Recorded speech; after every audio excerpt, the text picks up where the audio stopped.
နေ့မှာတော့ video editing လုပ်ဖို့အတွက် Adobe Premiere Pro software ကိုအသုံးပြုတော့မယ်ဆိုရင်အရေးပါတဲ့အကြောင်းအရာလေးတစ်ခုကိုပြောပြပေးသွားမှာဖြစ်ပါတယ်။အဲ့ဒါကတော့ Proxy ဆိုတဲ့အခန်းကဏ္ဍပဲဖြစ်ပါတယ်။ Proxy ဆိုတဲ့အခန်းကဏ္ဍကတော့ဘယ်လိုမျိုးတွေမှာအရေးပါလဲဆိုရင်ကျွန်တော်တို့ခုနောက်ပိုင်းကင်မရာတွေပေါ့နော်ကင်မရာတွေကကျွန်တော်တို့က 2K တွေ 4K တွေနဲ့ကျွန်တော်တို့ရိုက်တယ်ပေါ့နော်ပို့ပြီးတော့ဒါရုပ်ထွက် quality ကောင်းအောင်လို့ပေါ့နော်ဒီလိုမျိုးရိုက်ကြတဲ့အခါပေါ့နော်ရိုက်တဲ့အခါမှာကျွန်တော်တို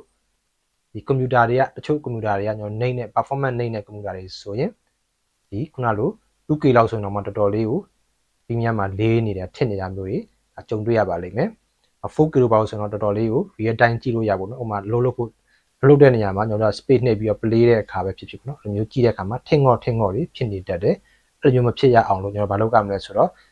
proxy လုပ်ပြီးတော့မှကျွန်တော်ဒီ project ကိုလုပ်ရမယ်ပေါ့เนาะ proxy လုပ်တယ်ဆိုတာဘာလဲဆိုတော့ခုနမူရင်းရှိတဲ့ဟာ 4K resolution ရှိတဲ့ video ဆိုကြပါစို့အဲ့ဒါကိုကျွန်တော်တို့က1900 4000 resolution လောက်ရှိတဲ့ဟာကိုကျွန်တော်တို့က1920 resolution လောက်နဲ့ပဲချလိုက်မယ်ဆိုရင်သူက3စားလောက်ပေါ့နော်သူကနေသွားတဲ့အခါကျပေါ့သွားတယ်နော်တော့ခုနလိုအဲ့တဲ့ပိုပေါ့ကျင်နေဆိုလဲကျွန်တော်ရိုးရိုး HD 1280 resolution လောက်နဲ့ပဲကျွန်တော်ချလိုက်လို့လည်းရတယ်နော်ကိုဘယ်လောက်ထိနော် proxy ကိုချမလဲဆိုတဲ့ပုံမှာမူတည်ပြီးတော့ကျွန်တော်လုံးဝဖြစ်ပါတယ်အဲ့လိုမျိုးကျွန်တော်တို့ proxy ချလိုက်တဲ့အခါကျရင်မူရင်းအရုပ်ကိုထိခိုက်လားဆိုတော့လုံးဝမထိခိုက်ပါဘူးဘာကြောင့်လဲဆိုတော့လုပ်တဲ့အချိန်မှာပဲကျွန်တော်တို့ proxy ကိုချပြီးတော့ resolution ကိုချပြီးလုပ်တာဖြစ်ပါတယ်ပြီးသွားရင်အားလုံးလုပ်ပြီးသွားလို့ editing project ကပြီးသွားလို့ final rendering လုပ်မယ်ဆိုရင်ခုနမူရင်း 4K ဆိုရင် 4K နဲ့အတိုင်းပဲပြန်ပြီးတော့ rendering လုပ်မှာဖြစ်ပါတယ်ဗောနော်အဲ့တော့ခုနလုပ်တဲ့နေရာမှာပေါ်ပါဖို့အတွက်နော်ပေါ်ပါဖို့အတွက်ကိုကျွန်တော်တို့ proxy ဆိုတဲ့စနစ်ကိုအသုံးပြုရတာဖြစ်ပါတယ်အဲ့တော့ proxy ဆိုတဲ့စနစ်ကိုဘယ်လိုအသုံးပြုရလဲဆိုတာကိုအားလုံးနားလည်အောင်ရှင်းလင်းအောင်လို့ကျွန်တော်တို့အခု One to 2ပေါ့နော် Adobe Premiere Pro software တွေကိုဝင်ပြီးတော့လေ့လာကြည့်ကြရအောင်ဒီမှာအခုမြင်နေရတဲ့ဗီဒီယိုလေးနှစ်ခုအောင်နော်ဒါလေးက 4K ဗီဒီယိုတွေဖြစ်ပါတယ်ဒီ 4K ဗီဒီယိုတွေတိုင်းကျွန်တော်တို့ကကိုယ့်ရဲ့ project ထဲမှာဆက်မယ်ဆိုရင် editing လုပ်မယ်ဆိုရင် performance နိုင်တဲ့ set တွေအတွက်ဆိုရင်လုပ်ကတာနှောင့်နှေးတတ်တယ်ပေါ့နော်ထင်ငေါ်လည်းဖြစ်တတ်တယ်ဒီမှာ play မယ်ဆိုရင် real time play လို့မရဘဲနဲ့တစ်တွေဖြစ်တာမျိုးတွေရှိတတ်တယ်ပေါ့နော်တကယ်လို့ performance မြင့်တဲ့ set တွေကျွန်တော် set ဆိုတော့နည်းနည်း performance မြင့်နေတော့ဒါတိတ်ထစ်တာမတွေ့ရဘူးเนาะတကယ်လို့တချို့ laptop လေးတွေ performance နိုင်တဲ့ laptop လေးတွေเนาะ performance နိုင်တဲ့ PC တွေဆိုရင်တော့ဗောနော်ဒါ 4K တွေကိုကျွန်တော်ဒီမှာ Adobe Premiere Pro မှာ editing လုပ်တဲ့နေရာမှာဗောနော်နည်းနည်းထင်ငေါ်လေးတွေဖြစ်တတ်တာမျိုးတွေရှိတတ်တယ်ဗောနော်အဲ့ခါမှာကျွန်တော်ဘယ်လိုလုပ်ကြလဲဆိုတော့သူ proxy ချရတယ်ဆိုတော့ proxy setting လုပ်ကြရတယ်ဆိုတော့သဘောတရားပါလဲဆိုတော့ဒီ 4K တွေကိုကျွန်တော်က resolution များတဲ့အတွက်ကြောင့်မို့သူကဒီရုပ်ကဖတ်နိုင်စွမ်းအားဗောနော်ဒီ set ကပို့ဆောင်နိုင်စွမ်းအားနှေးသွားတာဖြစ်တယ်ဗောနော်အဲ့တကယ်လို့ 4K မဟုတ်ဘဲနဲ့သူ့ကိုနှိမ့်လိုက်မယ်ပေါ့နော်ဥပမာ1920 Full HD format လောက်ပဲ resolution လေးကိုလုပ်လိုက်မယ်ဆိုရင်တော့သူက basic လေး run လို့ရမယ်ပေါ့နော်အဲ့သဘောတရားလေးဖြစ်အောင်လုပ်ပေးခြင်းဖြစ်ပါတယ် proxy ဆိုတဲ့သဘောတရားကတော့အခုဒီ 4K ဆိုတော့ဒီမှာ info မှာကြည့်လိုက်မယ်ဆိုရင်သူရဲ့ resolution တွေကသူက resolution ကဒီမှာဆိုရင်3840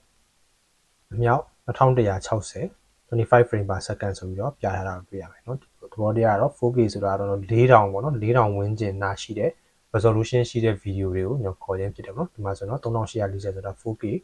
အဲ့သဘောတရားပေါ့နော် 4K နားကတ်သွားပါပြီအဲ့တော့အဲ့ဒါကို 4K လို့ပဲကျွန်တော်ခေါ်ပေါ်လေးရှိကြပါတယ် 4K video ပေါ့နော် okay အဲ့ဒါကိုကျွန်တော်ဘယ်လိုလုပ်မလဲဆိုတော့ proxy လုပ်မယ် proxy လုပ်မယ်ဆိုရင်ကျွန်တော်ဘာလုပ်ရမလဲဆိုတော့အရင်ဆုံးကို video တွေကိုဒါဒီမှာဆိုကျွန်တော် video နှစ်ခုပေါ့နော်ဒီတစ်ခုကတော့ကျွန်တော် sequence ပေါ့နော်အဲ့တော့ဒီနှစ်ခုကိုကျွန်တော်ဘာလုပ်မလဲဆိုတော့ဒီ video နှစ်ခုကို proxy လုပ်မယ်ဆိုရင် right click ကနေ proxy ဆိုပြီးတော့ရှိရပါတော့ proxy မှာ create proxy လုပ်လိုက်ရင်ရပြီပေါ့နော် create proxy ထဲမှာကို setting နဲ့ကိုအဲ့တဲ့ setting ရွေးပေးလိုက်ရင်ရပြီပေါ့နော်ဒီမှာတော့ကျွန်တော်လုပ်ထားပြီးသား setting တွေကျွန်တော်လုပ်နေကြ setting တွေပေါ့ရှိတယ်ပေါ့နော်ဒါပေမဲ့အခုကကျွန်တော်ဘာလို့ပြချင်တာလဲဆိုတော့အဲ့လိုမျိုး setting မျိုး preset မျိုးဖြစ်အောင်ဘယ်လိုစလုပ်ရလဲဆိုတဲ့အားနေစပြီးတော့ကျွန်တော်ပြချင်တယ်ပေါ့နော်အဲ့လို preset လုပ်ဖို့ဆိုရင်ဘာမှသွားလုပ်ကြလဲဆိုတော့ Adobe Media Encoder မှာသွားလုပ်ရမှာဖြစ်ပါတယ်အဲ့တော့ကြောင့်မို့ကျွန်တော် Adobe Media Encoder လေးကိုအရင်ဆုံးဖွင့်ရမယ်ပေါ့နော် okay ဒါတော့ကျွန်တော် Adobe Media Encoder တက်လာပြီပေါ့နော် Adobe Media Encoder တက်လာပြီဆိုရင်သူရဲ့ဒီ preset browser ဆိုတဲ့ panel လေးထဲမှာဒီအပေါင်းလက္ခဏာလေးရှိရပါတော့အပေါင်းလက္ခဏာလေးမှာ create new preset ဆိုတာလေးရှိတယ်ပေါ့နော်အဲ့ဒါလေးမျိုးနှိပ်လိုက်မယ်ဆိုရင်နှစ်ခုပေါ်လာလိမ့်မယ် create encoding preset နဲ့ create ingest preset ဆိုပြီးတော့ပေါ်လာမှာဖြစ်ပါတယ်အရင်ဆုံးကျွန်တော်ဘာလုပ်ရမလဲဆိုတော့ create encoding preset ကိုရင်လုပ်ရမယ်ပေါ့နော်ကျွန်တော် create encoding preset ကိုရင်စပြီးရွေးလိုက်မယ်ရွေးလိုက်ရင်ဒါ preset setting ကြာလာလိမ့်မယ်အဲ့မှာကိုယ့်အကိုနာမည်ပြလိုက်မယ်ပေါ့နော်ဒီမှာဆိုတော့ကျွန်တော် ကိုနာမည်နဲ့ကိုပေးပေါ့နော်တက်တဲ့နာမည်ပြလို့ရညီမတို့ကျွန်တော် rainbow ဆိုပြီးတော့ပေးလိုက်မယ်ပေါ့နော် format ကတော့ကျွန်တော်တက်တဲ့ format နဲ့ကျွန်တော်တို့ကပြောင်းလို့ရပါတော့ H264 ဆိုရင်လည်းပေါ့တယ်ကိုလက်ရှိဒီမှာလုပ်မဲ့ preset ကပေါ့နေဖို့ပေါ့နော်ဒီ bitrate တွေနည်းနေရမယ်ပေါ့ပါပါနဲ့လို့ရနေရမယ်အဲ့လိုမျိုးဖြစ်အောင်ကျွန်တော်တို့ကပြောင်းပေးဖို့အတွက်ကိုဒီ setting လေးကိုလုပ်တာဖြစ်တယ်ဆိုတာကိုသိထားရမယ်ပေါ့နော်ဒီမှာဆိုရင် H264 ဆိုတာလည်းပေါ့တယ်ပေါ့နော်များသောအားဖြင့်လုပ်ကြတာလုပ်ထားရှိတာတော့ quick time ကိုမှပေါ့နော် quick time ကိုမှဒီ based on preset ထဲမှာ GoPro Cinephone YUV 10 bit ဆိုတာလေးကိုလောက်ကြတာများတယ်10 bit ဖြစ်တဲ့အတွက်ကြောင့်မလို့တော့ Cinephone ဆိုတဲ့ format ကလေးရလေသူကရုပ်တဲ့အရန်ကြီးကိုဝါမသွားစေဘူးเนาะအဲ့လိုမျိုးလေးလည်းဖြစ်တယ်ဆိုတော့ကျွန်တော်သုံးတာများတယ်ဒါကြောင့်အဲ့လိုကျွန်တော်လည်းဒါလေးပဲရွေးလိုက်မယ်ပေါ့နော်ပြီးသွားရင်သူ့အောက်မှာပါရှိလဲဆိုတော့ကျွန်တော်ဗီဒီယိုရှိရပေါ့နော်ဗီဒီယိုမှာတစ်ချက်ပြင်စရာရှိရလေးတွေပြင်ဖို့လိုတယ်ပေါ့နော်အဓိကတော့ကျွန်တော်ဒီမှာ quality ကတော့ကျွန်တော်အနှိမ့်ဆုံးတာထားလိုက်တာအကောင်းဆုံးဖြစ်ပါလိမ့်မယ်အဲဆိုအဓိကဒီမှာ quality ကောင်းနေစရာမလိုဘူးပေါ့နော်အဲတော့ကျွန်တော်ကြည့်တဲ့နေရာမှာပေါ်ပပနဲ့အဆင်ပြေဖို့အတွက်ပဲလိုတာဖြစ်ပါတယ်ပြီးသွားရင်ကျွန်တော် based on source ဆိုတဲ့ဟာလေးကအမှန်ကြီးကလေးကိုဖြုတ်လိုက်မယ်အဲသူရဲ့ default setting က920ဆိုတော့အရန်တော့သေးနေတယ်ပေါ့နော်ကိုယ့်ရဲ့ set ပေါ်မှာမူတည်တာပေါ့နော်ကိုက920လောက်နဲ့မှကိုယ့်ရဲ့ computer ပေါ်ပါရှိမယ်ဆိုရင်တော့လေဒီ920 site လောက်နဲ့ပဲထားလို့လည်းရတယ်ပေါ့နော်ဒီမှာတော့ကျွန်တော်က Full HD site ကလေးနဲ့ပဲထားလိုက်ပါမယ်192020ပေါ့နော်ဒီမှာက1080ပေါ့နော်ဒီလိုလေးထားလိုက်ပါပေါ့ဒီမှာ frame rate ကိုတော့ကျွန်တော်ဘယ်လောက်ထားမလဲဆိုတော့သူရဲ့25ဖြစ်တဲ့အတွက်ကြောင့်မလို့သူ timing က25 frame ပဲထားပေးလိုက်မယ်ပေါ့နော်တကယ်လို့ကိုဗီဒီယိုက 9.97 ဆိုလဲဒီမှာပဲ 9.97 ထားပြီးပေါ့နော်အဲ့လိုမျိုးတွေတော့လုပ်ပေးရမှာဖြစ်ပါတယ်ပြီးသွားရင်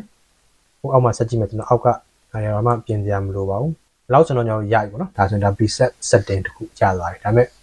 တခုရှိတာကနောက်တော့ဒီထဲမှာကျွန်တော်တို့ဒါ proxy ပေါ့နော် proxy ရဲ့ preset နဲ့ original video နဲ့ကွဲပြားခြားနားဖို့အတွက်ကိုကျွန်တော်တို့ကသိတာအောင်လုပ်ထားခဲ့ဖို့လိုတယ်ဒီမှာကျွန်တော် lumetri look တို့ပေါက်ထားလိုက်မယ်ဆိုရင်ဒါဆိုရင်ကိုယ့်ရဲ့ဒီ proxy video က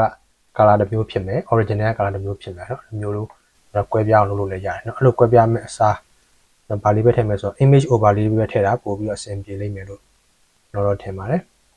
image overlay ဆိုတာလေးကတော့ကိုယ့်အကူတော့ Photoshop နဲ့ဖြစ်ဖြစ် image လေးတစ်ခုလုပ်ထားပေးပါเนาะကိုယ့်ရဲ့နာမည်လေးပဲဖြစ်ဖြစ်ပေါ့เนาะအဲ့ဒါလေးကို image လေးကိုလုပ်ထားပြီးတော့မှ JPEG နဲ့ဖြစ်ဖြစ် TIFF နဲ့ဖြစ်ဖြစ်ပေါ့เนาะဒီထဲမှာကျွန်တော် choose ဖာလေးကိုတွားပြီးတော့ရွေးပေးလိုက်မယ်ကဲတော့ကိုယ့်လမ်းကြောင်းမှာကိုစိတ်ထားတဲ့လမ်းကြောင်းမှာကိုတွားယူပေါ့เนาะဒီမှာဆိုကျွန်တော်ကဒီလမ်းကြောင်းထဲမှာဒီဓာတ်ပုံလေးကိုစိတ်ထားတဲ့အတွက်ကြောင့်မလို့เนาะ JPEG လေးကိုစိတ်ထားတဲ့အတွက်ကြောင့်မလို့ဒါလေးကို open လိုက်မယ်ပေါ့เนาะဟုတ်ပြီအဲ့တော့ loss position က center ဖြစ်နေတယ်အဲ့တော့ဒီစာကြီးကခုနကကျွန်တော်ရွေးလိုက်တဲ့ rainbow ဆိုတဲ့စာရေးထားတဲ့เนาะစာဓာတ်ပုံကြီးရပါเนาะအလဲကောင်တက်တဲ့ကြီးမှာဆိုရင်အလုပ်လုပ်ကနှောက်ယှက်ဖြစ်နိုင်တယ်ပေါ့เนาะအဲ့တော့ကျွန်တော်တို့ bottom right ဆိုအောက်ခြေညာဘက်သို့မဟုတ်အောက်ခြေဘယ်ဘက်ပေါ့เนาะအဲ့မှာထားလဲရတာပေါ့เนาะအဲ့နားလေးမှာဆိုရင်ကိုကဘယ်လိုမျိုးလဲဆိုတော့ proxy မှန်းတည်တာပေါ့เนาะ proxy video လား original video ဖြစ်နေတာလားဆိုတာကိုသိတာဖို့အတွက်ကိုဒီလိုမျိုးလေးထည့်ထားတာဖြစ်ပါတယ် bottom left တက်ဆိုင်ညာ bottom right ကတော့ပို့ပြီးတော့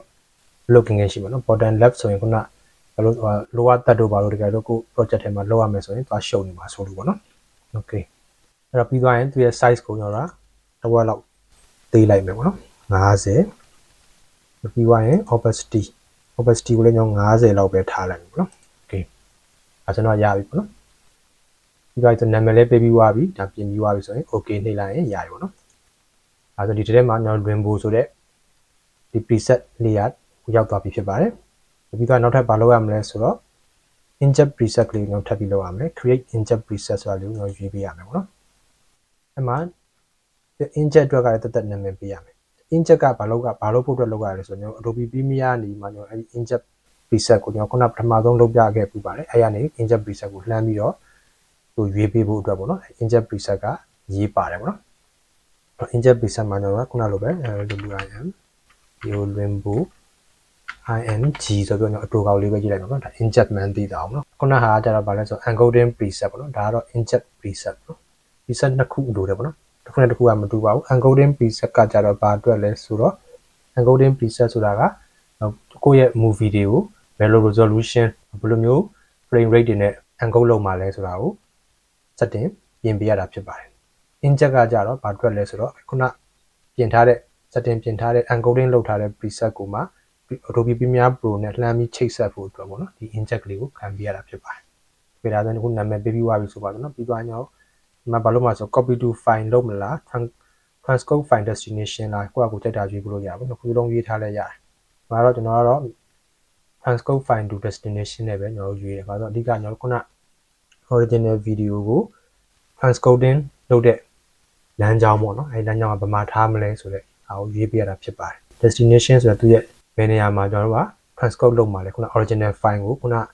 proxy setting နဲ့ချိန်ထားတဲ့နော် setting အတိုင်းကိုဘယ်နားမှာသွား transcoding လုပ်မှာလဲဆိုတော့ရေးပြီးပေါ့နော်။ဒီမှာကျွန်တော်တို့အဲ့တဲ့နေရာရွေးလို့ရတာပေါ့နော်။အခုက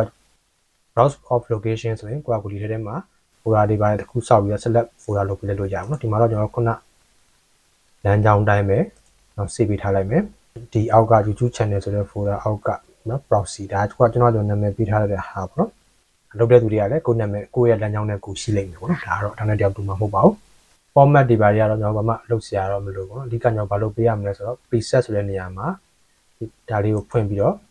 ခုန rainbow ဆိုတာလေးကိုရွေးပေးရမှာပေါ့နော် rainbow ဆိုတာဒါခုနကျွန်တော်တို့ဒီမှာလုပ်ခဲ့တဲ့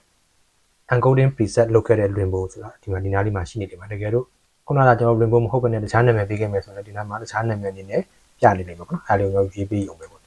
ရွေးပေးပြီးသွားပြီဆိုရင်တော့ okay နေလိုက်လို့ရပါပြီဒါဆိုရင် rainbow ဆိုတဲ့ encoding preset ရဲ့ rainbow ing ဆိုတဲ့ inject preset ကနှစ်ခုရှိသွားပြီပေါ့နော်အဲ့တော့ဒီမှာဘာလုပ်ပေးရမလဲဆိုတော့ဒီ inject preset ကလေးကိုကျွန်တော် export လုပ်ပေးရမှာဖြစ်ပါတယ်။ဘာကြောင့်လဲဆိုတော့ Premiere ကနေ proxy လုပ်တော့မယ်ဆိုရင် proxy setting လုပ်တော့မယ်ဆိုရင်အဲ့ဒီ inject ကလေးကိုလမ်းခေါ်ဖို့အတွက်ပေါ့နော်။ဒါလေးကိုကျွန်တော်က export လုပ်ပေးရမယ်။ right click ကနေ export preset ဆိုပြီးတော့ရှိမှာပေါ့နော်။ export preset ဆိုပြီးတော့ရှိမယ်။အဲ့ဒါဟိုတော့ document အောက်ကိုသွားတယ်ပေါ့နော်။ကိုကတခြားမှာလုပ်ချင်တယ်ဆိုလဲတခြားမှာနေရာပေးလို့ရ။ကျွန်တော်လောလောဆယ်ဒီ document အောက်မှာပဲစီထားလိုက်ပါမယ်။ဒီသူ့ရဲ့နာမည်အတိုင်းလေးပဲပေါ့နော်။ rainbow ing ဆိုတဲ့ preset အတိုင်းလေးပဲကျွန်တော်ထားလိုက်မယ် save နှိပ်လိုက်မယ်။ okay ဒါဆိုတော့ကျွန်တော်တို့ preset လုပ်တာဒါလေးပါပဲပြီးသွားပြီပေါ့နော်ဒီကကျွန်တော် Premiere ထဲကိုပြန်သွားလိုက်မယ် Premiere ထဲမှာခုနလိုပဲကျွန်တော်တို့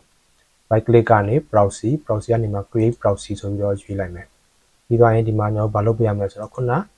document အောက်မှာစေထားတဲ့ rainbow ing ဆိုတဲ့ preset ကလေးကိုသွားပြီးတော့ရွေးပေးရမယ်ပေါ့နော်ဒါဆိုတော့ဒီထဲကိုရောက်သွားပြီအဲ့ချိန်မှာကျွန်တော်ဘာလုပ်ရမလဲဆိုတော့မလုပ်စရာမလိုတော့ဘူး okay ဆိုတာလေးနှိပ်လိုက်တယ်လည်းရပြီခဏလေးစောင့်မယ်ပြီးသွားရင်ဘာလုပ်မလဲဘာဖြစ်မလဲဆိုတော့သူကmedia encoder မှာ run နေပါလိမ့်မယ်ခဏလေးစောင့်ပေးရမယ်ဒါကိုယ့်ရဲ့ video များရင်များလို့ပေါ့ဒီမှာတော့နှစ်ခုတည်းဆိုတော့ video နှစ်ခုစာလေးပဲသူ run ပေးပါလိမ့်မယ်ဒါဆိုတော့ပြီးသွားပြီပေါ့နော်ပြီးသွားပြီဆိုတော့သူခဏပိတ်လိုက်မယ် minimize လုပ်လိုက်မယ်နော်ပြီးတော့ဒါဆိုရင် proxy ဖြစ်အောင်ကျွန်တော်ဘာလုပ်ပေးရမလဲဆိုတော့ဒီမှာဒီခုမြင်နေရတာခုန 4K video တွေပဲရှိနေပါသေးတယ်အဲ့တော့ proxy ဖြစ်အောင်ကျွန်တော်ဘာလုပ်ပေးရမလဲဆိုတော့ဒီထဲမှာကျွန်တော် proxy လေးတွေကိုအဖွင့်ပိတ်လုပ်ပေးရမယ်ကိုယ့်ရဲ့ Adobe Premiere Pro software က proxy တစ်ခါမှမလုပ်ဘူးသားသေးတဲ့ software ဆိုတော့ဒီထဲမှာ default setting အနေနဲ့ပြနေမှာမဟုတ်ဘူးเนาะအဲ့လိုမျိုးတိုင်းဘာလုပ်ပေးရမလဲဆိုတော့ဒီမှာအပေါင်းလက္ခဏာလေးရှိတယ် pattern editor လေးဆိုတာလေးကိုအဲ့ဒါလေးကိုနှိပ်ပြီးတော့ဝင်လိုက်မယ်အဲ့မှာကျွန်တော် proxy လေးကိုလိုက်ရှာပေးရမယ် toggle proxy ဆိုတာလေးရှိပါလိမ့်မယ်ဒီလိုသင်္ကေတလေးနဲ့ပေါ့နော် toggle proxy ဆိုတဲ့ပုံစံလေးကဒီမှာဆိုရင်သိတာပါတယ်ခုနဒီ resolution frame အကြီးစားလေးကနေအသေးလေးဖြစ်အောင်အပြန်အလှန်ချိန်ပေးတယ်ဆိုတဲ့ပုံစံလေးသင်္ကေတလေးနဲ့ပေါ့နော်အဲ့ဒါလေးကိုတော့ဖြည့်ပြီးတော့အောက်ကဘာတန်းလေးပေါ်ကိုဆွဲပြီးတင်လိုက်မယ်ဒါဆိုရင်ရောက်သွားပြီပေါ့နော်ပြီးတော့ကျွန်တော် okay ဆိုတာလေးကိုနှိပ်လိုက်မယ်ဒီအဲ့တော့ဒီ toggle proxy ဆိုတဲ့ button လေးနဲ့ကျွန်တော်အဖွင့်ပိတ်လုပ်ပြီးတော့ကျွန်တော်တို့ရဲ့ဒီ project မှာလုပ်သွားမှာဖြစ်ပါတယ်အခုကျွန်တော်လောလောဆယ် 4K ပေါ့နော်ဒါဒီဟာလေးကိုနှိပ်လိုက်လို့ပြသွားပြီဆိုရင်တော့ဒါဟာခုန1920 proxy video ဖြစ်သွားပြီ proxy video မှန်းသိတာစီအောင်လို့ဒီမှာ rainbow ဆိုတဲ့ဒီစာလေးပေါ့နော်ဒီစာလေးကပေါ်ပြနေတာဖြစ်ပါတယ်ဒါဆိုတော့ခုလိုမျိုးပြနေပြီဆိုရင်သိရမယ်ဒီမျိုးလေးဒီ toggle button လေးက toggle proxy ဆိုတဲ့ button လေးကပြနေပြီဆိုရင်အခုကျွန်တော်တို့လုပ်နေတာဒီဒါ proxy video ဖြစ်ပါတယ် proxy video ကိုကြည့်ပြီးတော့ဒါဆိုပေါ်ပါလေးကျွန်တော်ကြည့်လို့ရမယ်တက်လို့ကျွန်တော်ဆွဲလို့ရမယ်ထိတ်ဘူးပေါ့နော်ဒါဟိုဖြစ်သွားပြီခုန 4K video မဟုတ်တော့ဘူးခုန resolution ချပြီးတော့ run ထားတဲ့19201080ဆိုတဲ့ format ဖြစ်သွားပြီပေါ့နော်အဲ့အတွက်ပို့ပြီးသိတာအောင်လို့ကျွန်တော်ဒီမှာ proxy man သိတာအောင် rainbow ဆိုပြီးတော့ရေးထားသေးတယ်အဲ့တော့ဘာလုပ်ရမလဲဆိုတော့အခုလိုမျိုးဒီချိန်ဒီမှာဆိုရင်ကျွန်တော်ပေါ်ပါလုပ်လို့ရမယ်ဆိုတာကိုသိနေရမယ်နော်ဒါပေါ်ပါလုပ်လို့ရပါပြီခုနလို 4K project ဒီလိုလေးလံမနေတော့ဘူးနော်အဲ့ဒီမှာကျွန်တော်တို့ကလို့ပဲ edit လုပ်ပေါ့နော်အဲ့လုပ်ပြီးသွားပြီအားလုံးပြီးသွားပြီ final rendering လုပ်တော့မယ်ဟေ့ဆိုတော့မှဒီ toggle proxy လေးကိုပြန်ပြီးတော့ပိတ်လိုက်မယ်ဒါဆိုတော့မူရင်း original video 4K ဖြစ်သွားပြီပေါ့နော်အဲ့လိုမျိုးအခြေအနေမျိုးနဲ့မှကျွန်တော်တို့ final movie rendering လုပ်မယ်ပေါ့နော်ဒါဆိုကျွန်တော်တို့ကမူရင်း 4K video quality တိုင်းပဲကျွန်တော်တို့ရဲ့လုပ်ထားတဲ့ final movie လေးရလာမှာဖြစ်ပါတယ်အဓိကကတော့ editing လုပ်တဲ့နေရာမှာ ပေါ့ပေါ့ပါပါနဲ့လွယ်လွယ်ကူကူလုပ်လို့ရအောင်လို့ကျွန်တော် proxy ကိုသုံးရခြင်းဖြစ်ပါတယ်ကဲအခုဆိုရင် proxy ရဲ့သဘောတရားကိုအကြမ်းမြင့်လောက်တော့နားလည်လောက်ပြီးလို့မျှော်လင့်ပါတယ်ဒီ proxy ဆိုတာကတော့ကျွန်တော်ခုနအရှိမပြောခဲ့သလိုပဲပေါ့နော်ဒီ original video တွေရဲ့အယုတ် site တွေပေါ့နော်အယုတ် site ဆိုတာ resolution တွေလည်းဖြစ်မယ် bitrate တွေလည်းဖြစ်မယ်ပေါ့နော်သူကလည်းသူဒါ quality ကောင်းအောင်လို့ကင်မရာတွေရဲ့ quality အမြင့်ဆုံးအနေနဲ့ရိုက်ထားတဲ့ video တွေကိုပေါ့နော် video တွေကျွန်တော်တို့က computer ထဲမှာ Adobe Premiere Pro software ထဲမှာဝင်ပြီးတော့ဆက်တဲ့အခါမှာပေါ့နော်အဲ့ဒါကိုပေါ့ပေါ့ပါပါလေးနဲ့ဆက်လို့ရအောင်အယုတ်တွေကိုရုပ်ထွက်ကလေးတွေကိုပေါ့ပေါ့ပါပါလေးနဲ့ကြည့်လို့ရအောင်ပေါ့နော်အဲ့အတွက်ကြောင့်မလို့ကျွန်တော် proxy ဆိုတာကိုခြားပြီးတော့လုပ်ရခြင်းဖြစ်ပါတယ်အဲ့တော့ကိုယ့်ရဲ့မိမိရဲ့ set လေးပေါ့နော်မိမိရဲ့ set လေးသက်တာမယ်လုပ်လို့ရတဲ့နေရာမှာလည်းအလုပ်တွင်မယ်ပေါ့နော်အဲ့ဒါကြောင့်မလို့ proxy ဆိုတဲ့စနစ်ကတော့ editor တော်တော်များများကတော့မလွဲမသွေသုံးနေကြတယ်နည်းစနစ်ပဲဖြစ်ပါတယ်အခုပြောပြသွားတဲ့အကြောင်းအရာလေးနဲ့ပတ်သက်ပြီးတော့ machine learning ရှိလို့ပဲဖြစ်စေမြင်မြင်နေတာရှိလို့ပဲဖြစ်စေဒီဗီဒီယိုအောက်က comment ထဲမှာထုံးစံတိုင်းရေးပေးခဲ့ဖို့ဖိတ်ခေါ်ပါတယ်ကျွန်တော်တို့ရဲ့ Gambi Studio ကနေပြီးတော့မှအခုလိုမျိုးပုံမှန် YouTube ဗီဒီယိုလေးတွေကိုတင်ဆက်ပေးလျက်ရှိနေတဲ့အပြင် filmmaking နဲ့ပတ်သက်တဲ့ဝန်ဆောင်မှုလေးတွေကိုလည်းလက်ခံဆောင်ရွက်ပေးလျက်ရှိနေပါတယ်အဲ့ဒါတွေကတော့ဇလန်းဇန်ညွှန်းကနေစပြီးတော့ directing ရိုက်ကူးရေး